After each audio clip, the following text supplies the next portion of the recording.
നമുക്കേ ഇന്ന് ശരിക്കുള്ളൊരു ട്രെക്കിങ് പോയി വന്നാലോ? ഭാഗ്യത്തിന് ജീപ്പ് സഫാരി ആയതുകൊണ്ട് തന്നെ കാല് വല്ലാതെ പണിയായില്ല കേട്ടോ. പിന്നെ മേലെ എത്തിയിട്ട് കുറച്ച് മുന്നോട്ട് നടക്കാനുണ്ടായിരുന്നു.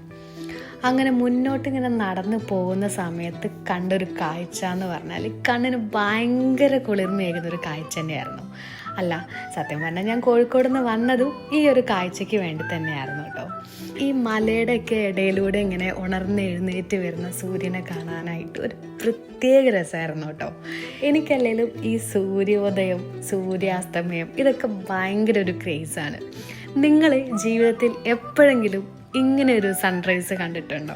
എൻ്റെ മുഖം മൊത്തം ആ സൂര്യപ്രകാശത്തിൽ ഭയങ്കര ഓറഞ്ച് കളറായിരുന്നു കേട്ടോ. എൻ്റെ മുഖം മാത്രമല്ല, ആ ഏരിയ മൊത്തം അങ്ങനെയായിരുന്നു. സത്യം പറഞ്ഞാൽ ഇവിടുന്ന് തിരിച്ചു പോകണമെന്നേ ഉണ്ടായിരുന്നില്ല. പക്ഷേ സമയം പരിമിതം ആയതുകൊണ്ട് നമുക്ക് തൽക്കാലം ഒരു ചായയും കുടിച്ചിട്ട് വന്ന വഴികളൊക്കെ ആസ്വദിച്ച് മെല്ലെ ടെൻറ്റിൽ പോയിട്ട് കുറച്ചേരം റെസ്റ്റ് എടുക്കാം അല്ലേ?